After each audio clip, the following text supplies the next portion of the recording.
Hello, everyone, and welcome to the League One Lowdown. It's another week and another transfer update. Myself, Jamie Johnson, back from holiday, and Seb Jones. You haven't been away, but you're back on the podcast as well. How are you? I'm good, thank you. Yeah, not quite been away, but I've been enjoying the sunshine in England. Nevertheless, I just finished my university degree, so enjoying the time after that as well. So yeah, unlike yourself and Callum, who've both been enjoying the sunshine abroad, I've been enjoying the sunshine in England. So yeah, Well, good to be back. someone has to, Seb. Someone has to. Exactly that. Exactly that. Well, plenty to talk about this week. Obviously, Sam did a cracking job holding down the fort last week, going through all the transfers and the bits and pieces which were coming up. And we're going to do the same again this week. We've got the same document for the people watching on YouTube. The stars indicate the ones that are fresh for this week, the ones we're going to talk about. But before we dive into talking about the 24 teams alphabetically, we start with the two new managers in the division. And first with Plymouth and Tom Cleverley. This is an interesting one for me. And it's one of those, it's a wait and see, isn't it? We'll have to see how he performs outside of Watford, which is always a bit of a microcosm in terms of football management. Yeah, I think when this one was sort of rumoured, people was like, "Oh, why would he sort of stoop that low?" I guess his only managerial experience has been at Watford, and that sort of when he went into interim charge, and he was the longest serving Watford manager for a good 10 years or so, I think it was, or the first one to see out a full season in a while.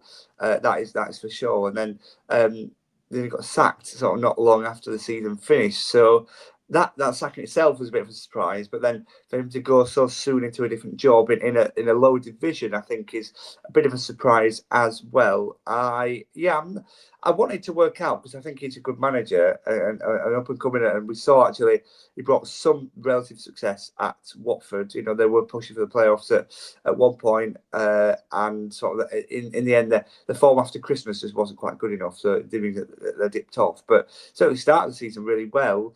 And this time he's got a chance to go again with a good team that have just themselves been relegated, and they've got a couple of good players in their ranks.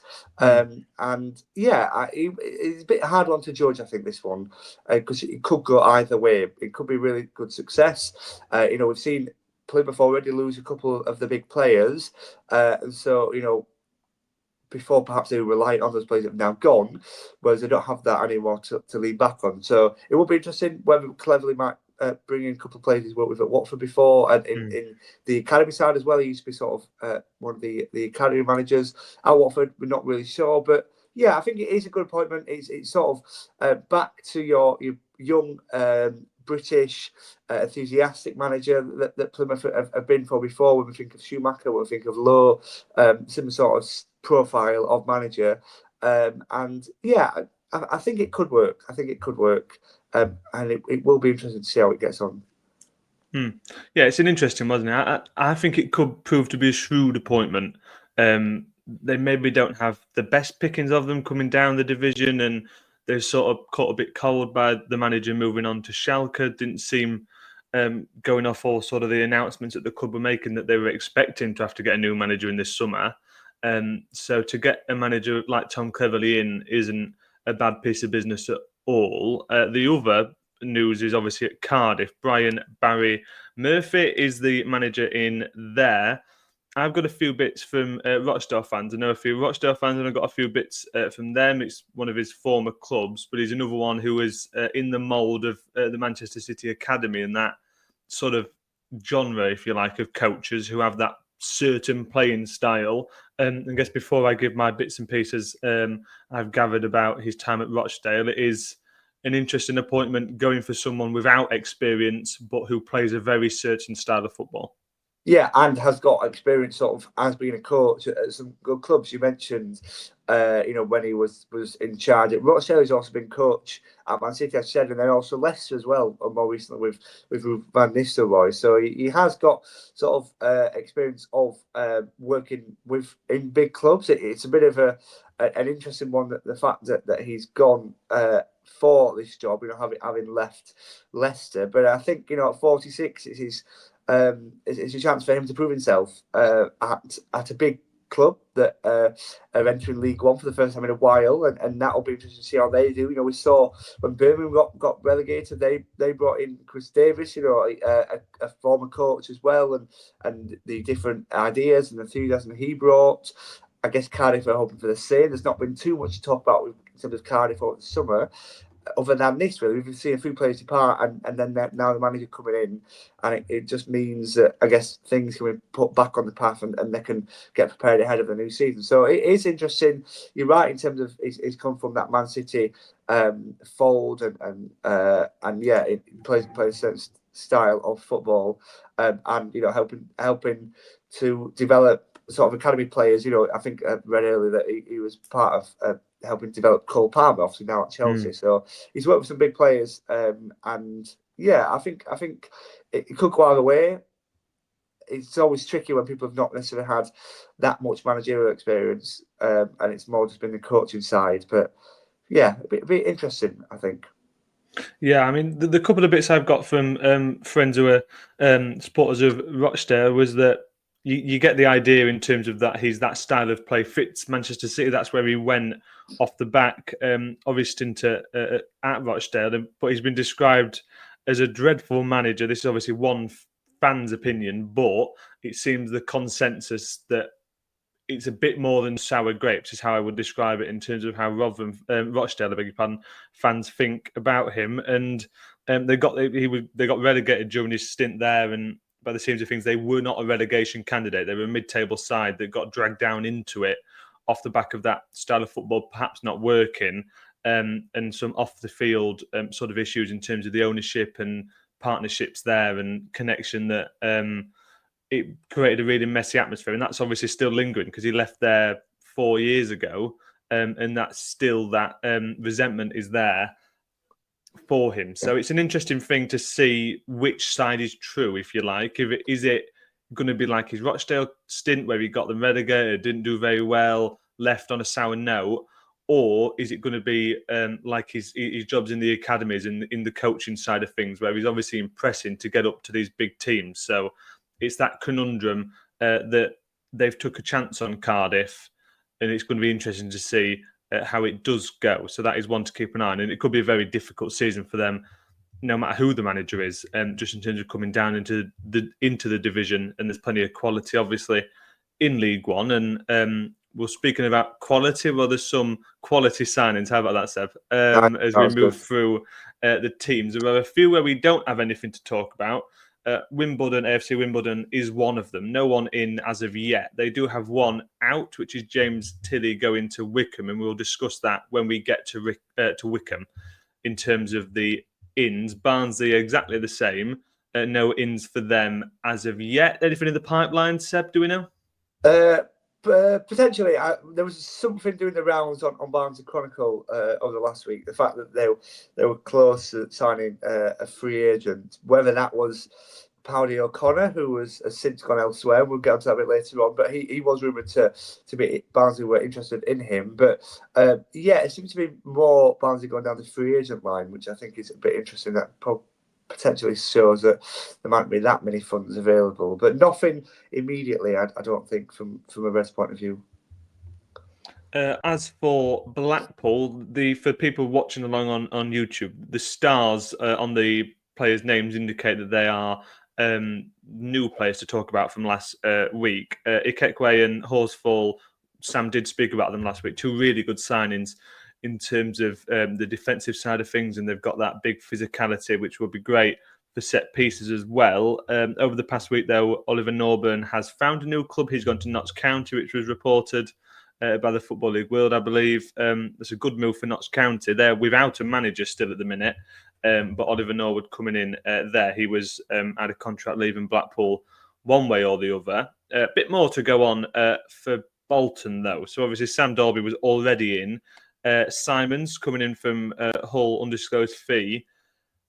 Former Wickham loanee, the back end of last season. This looks to be a decent signing for me, and it's one of three to talk about. Richard Taylor coming in from St Mirren on a free transfer, a centre-half, a left-back, played 82%, started, 82% of St Mirren's games last season, 29 appearances in the league, and Charlie Warren coming in on an undisclosed fee from the 8th tier. The 21-year-old scored 34 goals last season in the 8th tier of English football and makes that step up to the 3rd tier.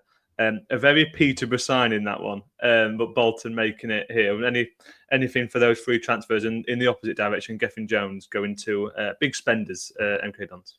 Yeah, well, I guess firstly that they've been busy. Clearly, they're not sort of they're showing intent really quite early on.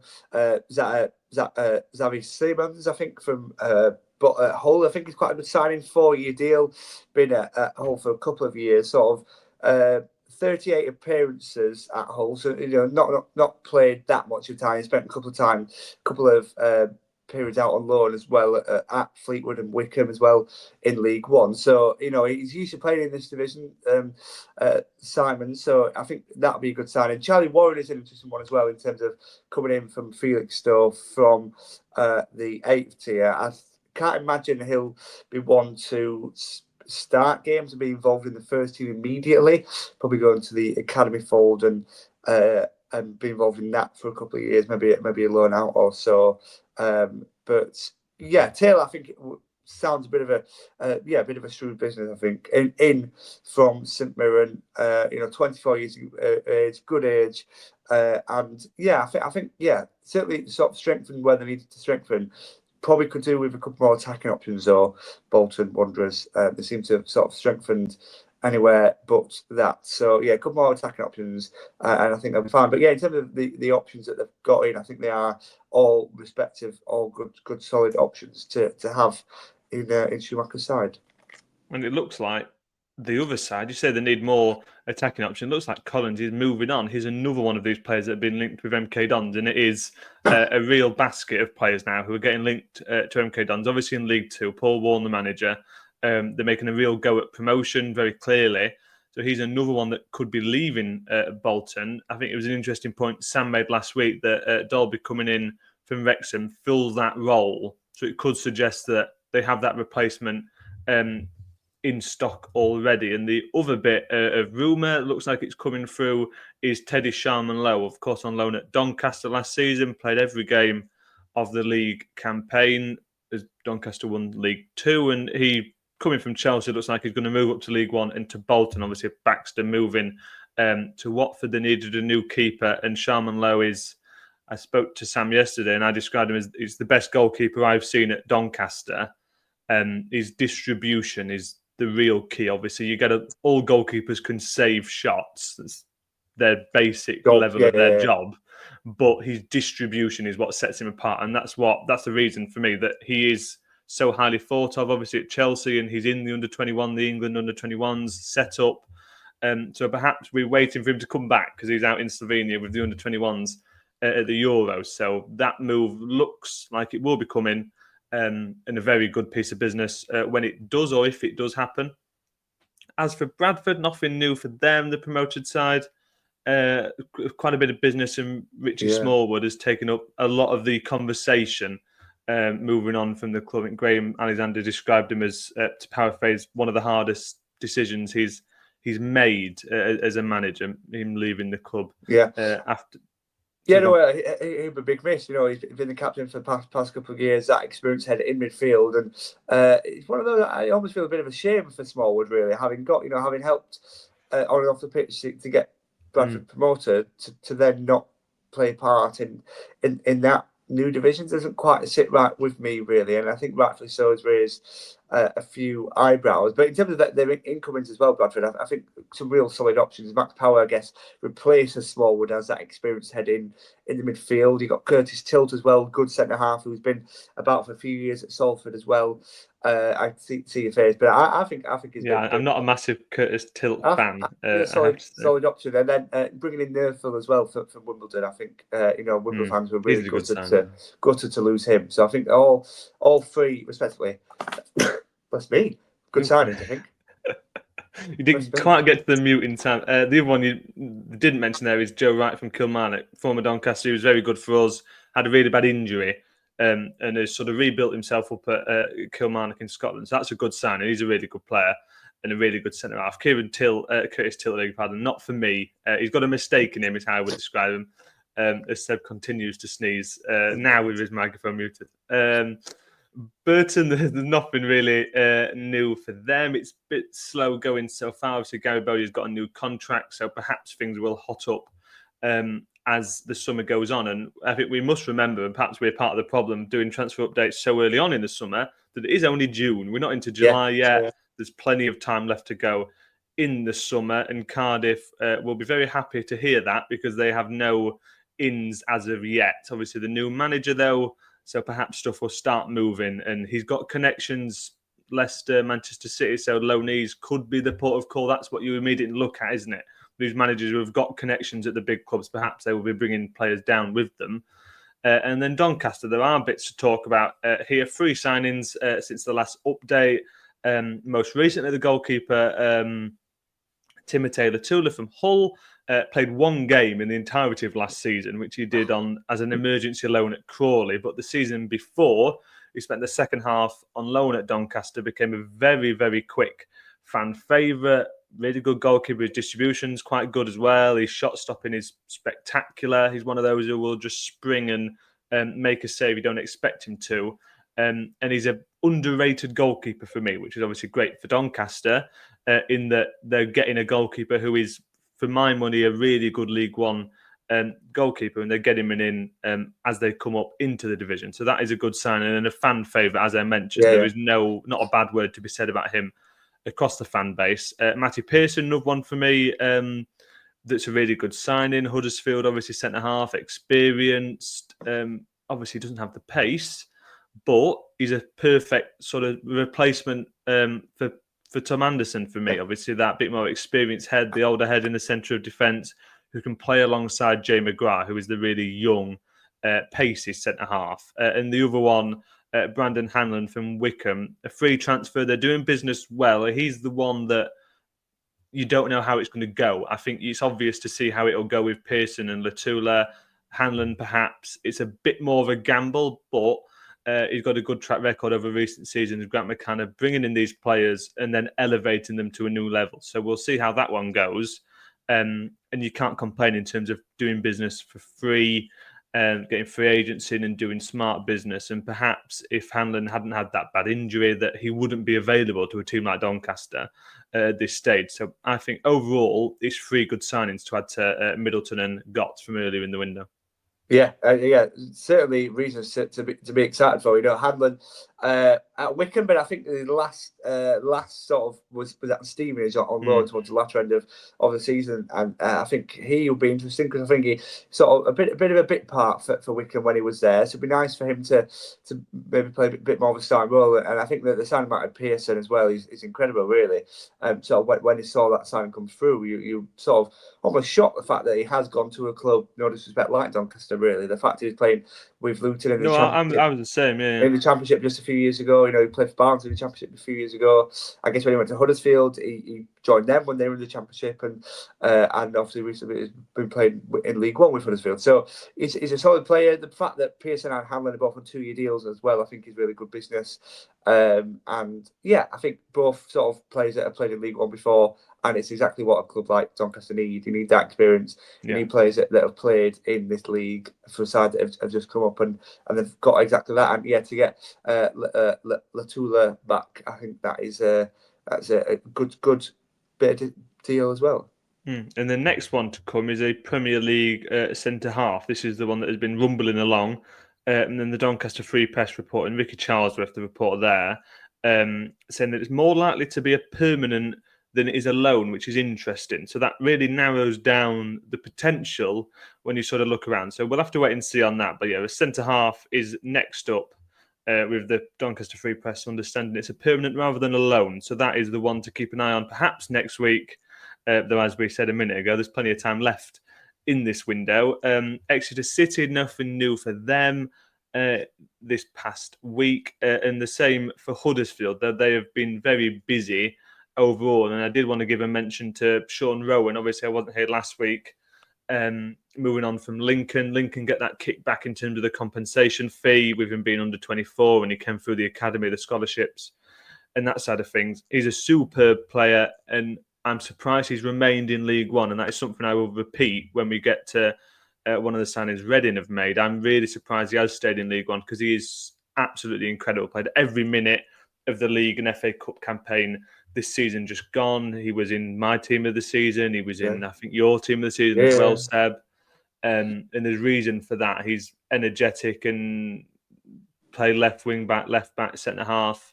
And it was interesting. I thought that they've listed him as a centre half when they did the announcement because he's more often is a left back of a 4, but in a 5, he slots really perfectly into that left centre half of a 5. So I think that's a great move for him and for Huddersfield, and Lincoln get that kick back in terms of the compensation as well.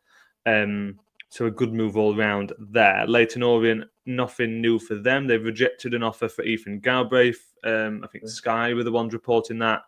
Charlton coming in just over £1 million. Be interested to see what the figure is that he will exit on. If it is this summer or perhaps beyond, it remains to be seen. But he's a big player for them, and it's a massive rebuild they need to do this summer in terms of all the loanees they need to replace.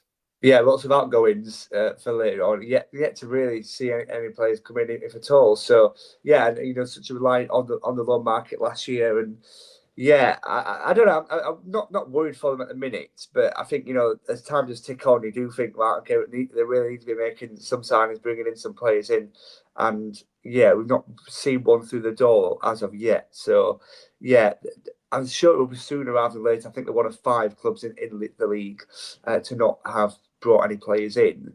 I guess we are just over the mid-June mark, but some players will be coming back for pre-season training in a couple of weeks, so they want to add to that before players do come back and give them time to gel, etc., and get themselves back involved with the side. So yeah, not a worry as such for not signing players, but you'd expect work to be going on behind the scenes, especially with Orient having that history in the loan market.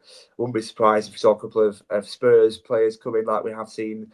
They tend to have a really good link with Tottenham. So yeah, I don't think it's a worry, but yeah, because of the amount of outgoings, they need to start bringing a couple of players soon, I think. But loanees do, I guess, tend to come later in That's true. the window. That's true. So that is my bit of consolation that perhaps that sort of business will come a bit later on. For Lincoln, no ins yet. Paddy O'Connor, of course, moving on. Sean Rowan as well. Alistair Smith, Tyler Walker, Sam Clucas, we all knew about. And Paddy O'Connor has gone to Reading. We'll come to that a little bit later on. Luton, another one who haven't done anything over the past week. Plenty of work for them to do with a good batch of high-profile players leaving the football club. Mansfield have been busy. Kyle Knowles, a good signing for them. The fullback from Stockport. I was surprised. I put it in our little WhatsApp, Seb, that I was surprised. Not that he stayed in League One, because that was expected, but I was surprised he, again, no disrespect to Mansfield, that he went to that end of League One, because of course he was at Stockport pushing up the top of the table, and I expected him to move to a club who were in that similar vein of being in the top half of League One, which, as good as Mansfield were last season in terms of staying up pretty comfortably, all things considered, that he's gone down to that area of the division was a surprise for me. But he's a good player. And I think he's a good signing, really, for Mansfield. And they've been quite busy so far, 4 ins and 6 outs. But they're doing the business quite smartly. They are, yeah. There's a couple of bringing in Noel from Stockport, who obviously was a pretty good player in terms of Stockport's run to the playoffs, and Liam Roberts as well, an experienced goalkeeper. Again, I'm surprised he dropped to a side like Mansfield, but evidently he wants to play a bit more game time. And probably the last time he's played consistently was at Barnsley at this level, so he wants to play a bit more regularly. Ryan Sweeney as well, I think, good to link up back with Nigel Clough. So obviously played with each other at Burton. So yeah, they've gone about the business well, gone about the business free of charge as well. Obviously no transfer fee as such, but there are good experienced players in there that have played at this level, which again is exactly what a side like Mansfield will want. They want to have a bit more stability, I think. They want a really poor run last year, and they will want to avoid that as much as they can, doing that go through that again this year. And I think bringing that experienced players in, bringing players that have played in the league before, like all the incomings have, I think that will stand them in really good stead for the season going forward. Yeah, no, I agree with that. And Northampton, one signing for them over the past week is Michael Jacobs, returning to the club from Chesterfield, 33-year-old, made 100 appearances in his first spell at Northampton and comes in with that bit of experience. And another player with that bit of experience is Ross Fitzsimons from Scunthorpe. This was a big shock for me. Of course, Scunthorpe getting promoted from the National League North into the National League through the playoffs. And he's been there number one, and you would expect him, well, I expected him to stay at Scunthorpe, and I couldn't believe it when he jumped up to League One. But of course, he's not going to be the number one. But a good player to have around that unit. And perhaps my speculation is that he may be looking towards the coaching side of things. And if he goes in there, he can do a bit of coaching while he sort of is the understudy and go from there. But Michael Jacobs, another experienced name, and they seem to be targeting that genre, if you like, bringing in that bit more experience for the squad. Yeah, it seems to be a bit of a recurring pattern, I think, in terms of sides that sort of last season finished between sort of mid-table and the relegation zone. I guess you club Northampton in there, you club Mansfield, which is mentioned in there as well, in terms of bringing a bit more experience this time round. Michael Jacobs, certainly that 33 years of age, started his career actually with Northampton, so he's coming back sort of for a second spell, most recently with Chesterfield as well, and has been with Wigan for a long time. Was part of 4 promotion-winning teams, 3 of them from League One. Sort of I've been out of the division from the top end. I think this might be slightly differently in terms of, Northampton might be towards more the bottom end, but he's still got that experience. He's still been around the block for quite a long time. And he's still a pretty solid option for a side like Northampton to have, as is Fitzsimons, coming up from Scunthorpe, signed a 1-year deal, which I think is interesting. And also, I think he was involved at Chesterfield as well a few seasons ago, Fitzsimons, in terms of when they were in the pushing for at the top end of the National League. So it's a good option. He has played under Nolan before as Fitzsimons at Notts County, so has been there before. But you're right in terms of saying Northampton have already got 2 goalkeepers already. So, Fitzsimons, does he come in to be number 3? Does he come in to be number 2? It's all a bit uncertain. They've already got Lee Berg and James Dadge as well there as the goalkeepers. So it's a bit unclear as to how his position will be. But even still, having that experience in the dressing room, having someone that's worked with the manager before, I think can only be a positive thing for Northampton. Well, and there's been some news to interject as we are recording from Burton. 33-year-old John Daddy Budvarsson, he's leaving the club at the end of his contract, going back to Iceland, is what the statement on Twitter reads. 5 goals he scored as the club stayed up, coming in from Wrexham. A big thank you to the players, staff, and most importantly, fans. You'll always have a special place in my heart, is what Bodvarsson has said. That is a massive loss, I think, for Burton. Perhaps we'll talk about that more next week once we've had time to digest and see where they go if they find a replacement quite quick. But he's a big player for them and was a key part of that surge towards the end of the season. So a big loss there. Peterborough, nothing to report over the past week. It's been slow going at times in terms of the ins, but Ricky-Jade Jones has now left and he's gone to Germany. St. Pauli is the place he has decided to go. I think it was 4 or 5 championship clubs that had put offers on the table. Darren McAntony, the chairman, made no bones about his disappointment that he'd chosen to go abroad as opposed to the championship because they don't get compensation. And obviously coming through the ranks, and he's been a good player for them over the past few years, that they don't get that kickback. Peterborough is obviously a disappointment to them, but it's a fantastic move for Ricky-Jade Jones, going, seeing a different, obviously going to a different country, playing football abroad and a different league and a chance to play higher up. Is one you're always going to take, but that would be a big loss, and Peterborough will have to do some work in terms of replacing him, and Poku could also be on his way out. So it's a big overhaul again this summer for Peterborough, with those few players that remained in terms of that core from the season before now moving on. As for Plymouth, in terms of players leaving there, Ryan Harding has gone to Wrexham for an undisclosed fee. 10 goals, 3 assists. He managed last season in the Championship. He would have been a big player for them had he remained in League One, but even his Championship quality, isn't it?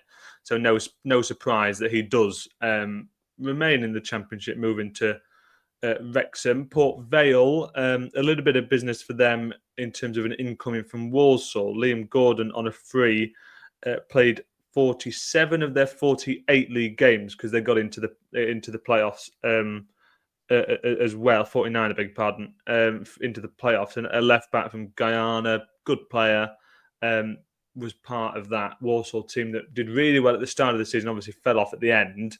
But a decent player and a good signing. Even his club didn't get up. He's managed to get himself into League One. Yeah, he has, and I think that's what he'd have wanted. I don't know if you saw when this transfer was announced. There's a bit of a quite a good banter actually between the two clubs. That Walsall had announced that.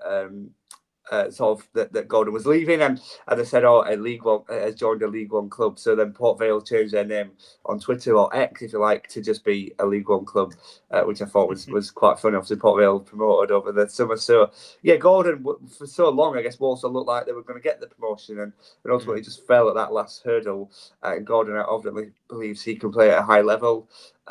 He had discussions with Walsall, but didn't agree a new contract. So Port Vale, quick to snap him up. But seems a pretty shrewd signing. 139 appearances over the past 3 seasons, all 3 at Walsall. So I think Darren Moore will bring the best out of him. You know, we know that Moore likes playing with his full-backs and likes to get attacking and on the front foot. So yeah, I think having that option at left back is quality for Port Vale, and evidently it's a player that sort of has maybe outgrown the time in League Two. 26 years of age, so good age, I think, to step up into a new division. So yeah, interesting signing, I think, for Port Vale.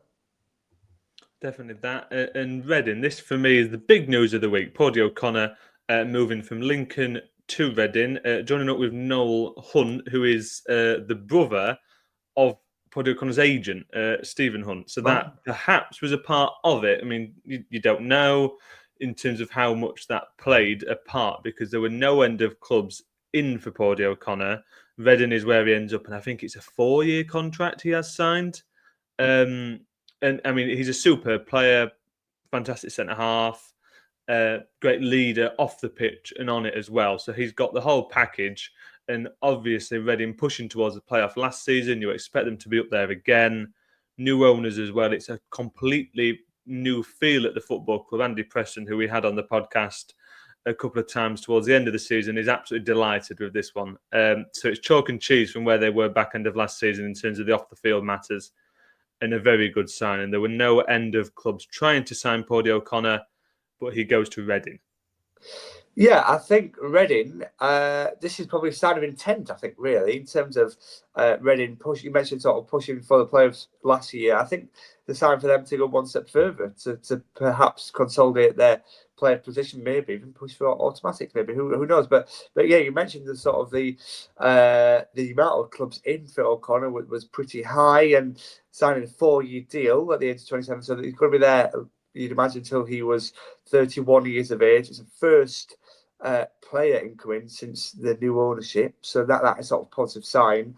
And yeah, to get this sort of level of player in a highly contested league, the experience he's got, obviously the quality that obviously you know all too well, Jamie, that O'Connor has, I think is a superb bit of business for Reading, and hopefully sort of gets the mark off to a good start, given obviously first signing of the window. You'd hope that similar sort of players of that calibre will follow in terms of Reading turning that corner and are able to bring in these sorts of players when before it just wasn't possible at all. So yeah, it's a really good player, really good experience, and just he kind of show up that back line And yeah, good, really good. I'm surprised actually that Reading managed to snap him up because of the different clubs in for him.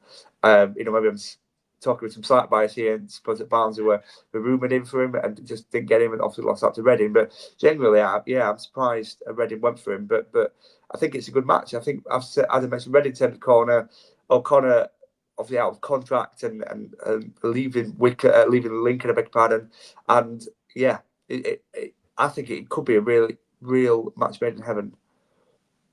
Fantastic. I'm not surprised he's gone for Reading. I'm surprised he stayed in League One. I thought Yeah, he'd be that's another true. one that Yeah. moved up to the Championship. Keane Spence has moved up a division. He's gone from League Two to League One, signing for Rotherham from Barrow, 2-year deal, box-to-box midfielder, saying in his comments upon signing that he wants to provide goals and assists. So he's a bit more of an attacking insurgent for Reading. At the other end of the pitch, Dylan Phillips moving on, the goalkeeper. He's gone to Hull. Is the landing place for him. It's one of those signings, you're picking up a good talent from the division below. It's always a decent bit of business. Yeah, for sure. Yeah. This will be the highest level he's ever played at in League One. Obviously, played League Two for Barrow. Before that, spent time at Halifax Town and Scarborough Athletic as well. So, it'd be interesting. I guess Rotherham have got a bit of a knack for bringing in players that perhaps are a bit raw and just need a bit of what's the word? Just looking after, shall we say? Just Nurturing. Nurturing is the exact word, yeah.